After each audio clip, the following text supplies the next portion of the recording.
देवेश चंद्र ठाकुर जी लगातार जो है स्नातक का चुनाव जीतते रहे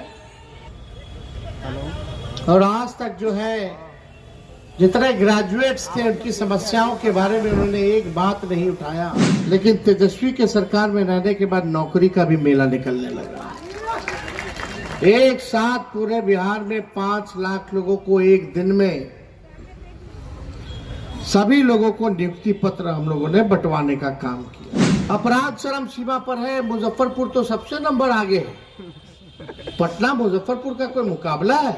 हमारे पीछे जो आप मंच देख रहे हैं, ये मंच जो है नेता प्रतिपक्ष तेजस्वी यादव के सभा के लिए बनाया गया था। और आज बता दें कि नेता प्रतिपक्ष तेजस्वी यादव का जनसभा यहाँ पर हुआ है।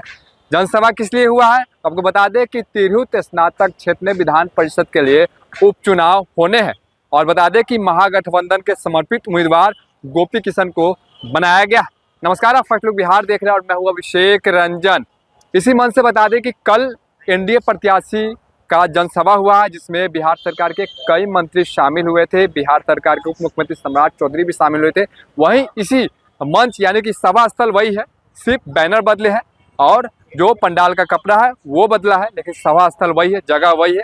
और आज जो है नेता प्रतिपक्ष तेजस्वी यादव का जनसभा हुआ, जहाँ पर बता दें कि नेता प्रतिपक्ष तेजस्वी यादव ने जो तिरहुत स्नातक क्षेत्र के वोटर है उनसे अपील की है। इसके साथ साथ बिहार सरकार पर जमकर निशाना साधा है। उन्होंने साफ तौर पे कहा है कि बिहार में शराबबंदी कानून लागू है, उसके बाद भी जहरीली शराब से मौत हो रही है। इसके साथ साथ बेरोजगार सहित कई मुद्दा को उन्होंने उठाया है। खास करके बता दें कि मुजफ्फरपुर पटना में लगातार जो अपराध बढ़ रहे हैं उसको लेकर भी उन्होंने कई सारे सवाल खड़ा किए हैं। पहले सुनिए क्या कुछ कहना है नेता प्रतिपक्ष तेजस्वी यादव का। इस बार समय है कि स्नातक का ये चुनाव महागठबंधन के झोली में आए। देवेश चंद्र ठाकुर जी लगातार जो है स्नातक का चुनाव जीतते रहे और आज तक जो है जितने ग्रेजुएट्स थे उनकी समस्याओं के बारे में उन्होंने एक बात नहीं उठाया, एक काम जो है उनके लिए नहीं किया। बहुत मौका लोगों ने एनडीए को दिया, देवेश चंद्र ठाकुर जी को दिया, लेकिन अपने काम पे वो खड़े नहीं उतरे। आप सब लोगों से हम यही कहना चाहते हैं, कई भाई गोपी किशन जी पढ़े लिखे नौजवान हैं, कर्मठ हैं, आप कौन है आप? और योग्य है। और मुझे पूरा विश्वास है कि सभी लोगों को ये साथ लेकर के चलने का काम करेंगे। 5 दिसंबर को चुनाव होने जा रहा है।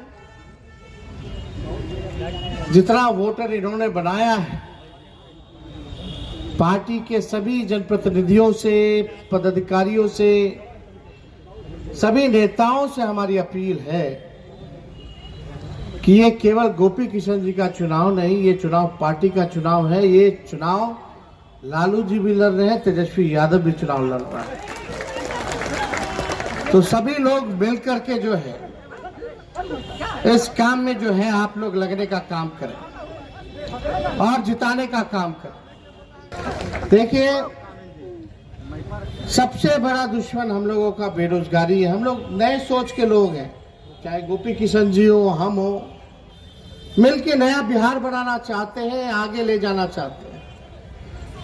लेकिन सबसे बड़ी कठिनाई है कि बिहार में जब से नीतीश कुमार जी मुख्यमंत्री बने, बिहार में एनडीए की सरकार रही, डबल इंजन की सरकार रही। 11 साल से मोदी जी है प्रधानमंत्री, लेकिन यहाँ के नौजवानों को क्या मिला? आज भी डिग्री लेकर के, ग्रेजुएट होकर के लोग बेरोजगार हैं। तेजस्वी से पहले, 2020 से पहले कोई बिहार में बेरोजगारी की बात नहीं करता था। हम लोग जब 20 में बेरोजगारी हटाने की बात किए, हम लोगों ने ऐलान किया कि 10 लाख सरकारी नौकरी देंगे, तो लोग कहते थे असंभव है, नहीं हो सकता है, कहां से लाएगा पैसा, अपने बाप के पास से पैसा लाएगा। मुख्यमंत्री कहा करते थे। लेकिन जब मौका मिला 22 में 17 महीने सरकार में रहने का उप मुख्यमंत्री के तौर पे, तो राष्ट्रीय जनता दल के पास शिक्षा विभाग था, हम लोगों ने जानबूझ के लिया, क्योंकि हमें पता था बहाली जो है, चाहे शिक्षा विभाग हो, स्वास्थ्य विभाग हो, यहाँ ज्यादा से ज्यादा निकलेगा, या गृह विभाग हो। लेकिन नीतीश जी के 17 साल के राज में, बीजेपी के 17 साल के राज में, मोदी जी के 10 साल के राज में एक नौकरी नहीं दी गई। जब तेजस्वी 17 महीने मुख्यमंत्री रहा तो 5 लाख लोगों को सरकारी नौकरी मिला। पटना के गांधी मैदान में केवल पॉलिटिकल रैली होता था, मेला लगता था, रावण वध होता था, लेकिन तेजस्वी के सरकार में रहने के बाद नौकरी का भी मेला निकलने लगा। एक साथ पूरे बिहार में 5 लाख लोगों को एक दिन में, सभी लोगों को नियुक्ति पत्र हम लोगों ने बंटवाने का काम किया। 3.5 लाख नौकरी अभी प्रक्रियाधीन है। 4.5 लाख नियोजित शिक्षकों को जो सड़कों पर आंदोलन करते थे, डंडा खाते थे, उनको हम लोगों ने मात्र 17 महीने के भीतर सरकारी कर्मी का दर्जा हम लोगों ने देने का काम किया, सम्मान दिया। अब सोचो, अभी तेजस्वी के हटने के बाद जो है नौकरी लोगों को नहीं मिल रही है। तेजस्वी के पहले और तेजस्वी के हटने के बाद लगातार पेपर लीक होता रहा। पेपर लीक हुआ कि नहीं हुआ हटने के बाद? कौन सफर करता है? पढ़ा लिखा लोग, जहां भी बहाली निकलती है, ग्रेजुएट्स हो। आज चाहिए उन लोगों को काम चाहिए, नौकरी चाहिए, रोजगार चाहिए। क्या फायदा अगर नौकरी ना मिले, रोजगार ना मिले? लोगों को आर्थिक न्याय की जरूरत है, लेकिन ये सरकार आप लोगों का वोट लेकर के केवल राज करते रहा और आप लोगों के हितों के बारे में, आप लोगों के बारे में नहीं सोचा। लोग गाली देते रहे तेजस्वी को, लालू जी को, लेकिन तेजस्वी ने नौकरी दिया और सबको दिया, चाहे अगड़े हो, चाहे पिछड़े हो, चाहे अति पिछड़े हो, चाहे दलित हो, चाहे आदिवासी हो, चाहे हमारे माइनॉरिटी के भाई हो, अल्पसंख्यक भाई। बताओ 5 लाख में कौन ऐसा लोग है जिसको नौकरी नहीं मिला? कोई हम लोगों ने पक्षपात किसी के साथ नहीं किया, जो मेरिट पे था उन सबको नौकरी मिला। हम लोग काम करने वाले लोग हैं, बकवास करना नहीं चाहते, लेकिन आज की स्थिति देख लीजिए पूरे बिहार में। अपराध चरम सीमा पर है। मुजफ्फरपुर तो सबसे नंबर आगे है। पटना मुजफ्फरपुर का कोई मुकाबला है? यहाँ के अपराधी जो है दिवाली मनाते हैं और कानून व्यवस्था का दिवाला पीटते हैं। ये हकीकत है। कौन सुरक्षित है? कोई सुरक्षित नहीं है। अपराध बढ़ रहा है। ब्लॉक थाना चले जाइए, आप देखिएगा पूरा तरीके से भ्रष्टाचार बढ़ रहा है। लोग बिजली के बिल से परेशान है। गांव देहात चले जाइए, ये प्रीपेड मीटर नहीं, चीटर मीटर है। लोग परेशान हैं ये प्रीपेड मीटर से। स्मार्ट मीटर लोग बोलता है, ये चीटर मीटर हम लोग बोलते हैं। लेकिन आप देखिए जितना सर्वे अरवे ये सब करा रहा है, आपस में लोग लड़ रहे हैं, परेशान है। सरकार को इसलिए चुना गया था कि आप लोगों को परेशान करे। एगो मोदी जी कम थे क्या जो नोटबंदी करा के कतार में लगवा दिए, जीएसटी लगवा दिए? नोटबंदी का क्या फायदा हुआ बता दो तो, एक फायदा कोई बता दे हुआ हो तो?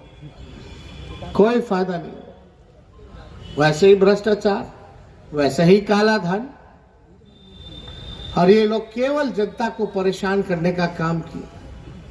लगातार जहरीली शराब से लोग मारे जा रहे हैं। मुजफ्फरपुर में भी घटनाएं हुई है, छपरा में हुई, गोपालगंज, सिवान, हर जगह शराब उपलब्ध है। लेकिन नीतीश जी कहते हैं कि शराबबंदी जो है लागू है। कितना लोग परेशान है, हर जगह से परेशान। ये लोग पढ़ाई, दवाई, कमाई, सिंचाई की बात नहीं करते। ये लोग केवल नफरत फैलाने की बात करते, आपस में लड़ाने की बात करते, लोगों को तंग करने वाला काम करते हैं। तो हम लोग नए सोच के हैं, नया बिहार बनाना है। हम लोग सबको साथ लेकर के चलने का काम करेंगे। लेकिन यहां बैठा हर एक व्यक्ति अगर परिवर्तन चाहता है केवल आज की मीटिंग में ही नहीं, अगर सही से आप लोग अगर परिवर्तन चाहते हैं तो मेहनत करने की जरूरत है। हर एक एक व्यक्ति को इस लड़ाई में शामिल होने की जरूरत है। जब तक हर एक व्यक्ति जो है चुनाव में नहीं लगेगा, तब तक हम लोग सफल नहीं हो सकते। इसलिए तेजस्वी आप लोगों के बीच आया है। आप लोगों से अपील कर दें कि एक मौका मेरे कहने पर गोपी किशन जी को जो है आप लोग जिताने का काम कीजिए। और मुझे पूरा विश्वास है, जब आप सब लोग मेहनत करेंगे, मंच पे बैठे हुए लोग सब लोग ईमानदारी से मेहनत करेंगे, तो कोई माइकल लाली चुनाव हरा नहीं सकता। हम लोग जीत करके आएंगे और एक नया संदेश जाएगा। आज भी झारखंड में पहला चरण का चुनाव चल रहा है, जिसपे राष्ट्रीय जनता दल 5 सीटों पे लड़ रही है। अब 20 तारीख के चुनाव में 2 सीट यानी 7 सीट हम लोग झारखंड में लड़ रहे हैं। और आज 4 चुनाव उपचुनाव जो है बिहार में है 4 सीटों पर। हर जगह से हम लोगों को सूचना अच्छी आ रही है, लेकिन भाई ग्रेजुएट वाला जो चुनाव है, इसमें होशियारी से प्रशासन वाला सब लगा रहता है। अब बैठे हुए अधिकारी भी बेचारा क्या करे, काका का फोन आता है, कुछ करो भाई कुछ करो, कैसा हो उनका कैंडिडेट निकालना चाहिए। तो इन सब पे भी जो है ध्यान देने की जरूरत है। कोई गड़बड़ ना हो, आपके मत के साथ, आपके जनादेश के साथ कोई खिलवाड़ ना करे, इसको भी हम लोगों को सुनिश्चित करने की जरूरत है। तो इसलिए ज्यादा समय ना लेकर के, क्योंकि लगातार अब झारखंड में हम 18 तारीख तक रहेंगे और वहां हमारा लगातार जो है कार्यक्रम चलेगा, इसलिए आप लोगों के बीच आने का मौका मिला। इसी उम्मीद विश्वास के साथ जा रहे हैं कि भाई गोपी किशन जी को आप लोग जो है जिताने का काम कीजिएगा। और एक सूचना और देना चाहते हैं, मुजफ्फरपुर के नगर अध्यक्ष कहाँ हैं? शाहिद इकबाल साहब, आपका जो है इस्तीफा स्वीकार किया जाता है। और आप लोगों का साथ मिलेगा कि नहीं मिलेगा? गोपी किशन जी को विजय का माला पहना दें। अरे दोनों हाथ उठा के बताइए। चलिए, आप लोग के कहने पर गोपी किशन जी को विजय का माला पहनाते हैं और इसी उम्मीद और आस के साथ वापस लौटते हैं कि गोपी किशन जी तुरंत हम लोगों को विधान परिषद में मिलेंगे ओथ लेते हुए। तो आपने सुना क्या कुछ कहना था नेता प्रतिपक्ष तेजस्वी यादव को। साफ तौर पर सरकार पर हमला बोला है। वहीं बता दें कि महागठबंधन समर्पित उम्मीदवार गोपी किशन के जो नामांकन हुआ है उसमें वो पहुंचे हुए थे और यहां से उन्होंने साफ तौर पर लोगों से अपील की है, वोटरों से अपील की है। इसके साथ साथ राजद के कार्यकर्ता से भी अपील की है कि आप लोग गोपी किशन के लिए मतलब कि जुट जाइए और इनको वोट दिलवाइए। इसके साथ साथ बता दें कि बिहार में लगातार बढ़ते अपराध को लेकर भी उन्होंने निशाना साधा है। बने रहिए फर्स्ट लुक बिहार के साथ आगे भी खबरों के लिए। अगर आप हमें फेसबुक पर देख रहे हैं, हमारे फेसबुक पेज को अब तक आपने फॉलो नहीं किया तो फॉलो कर दें। यूट्यूब पर देख रहे हैं तो हमारे यूट्यूब चैनल को सब्सक्राइब करें। तब तक के लिए धन्यवाद।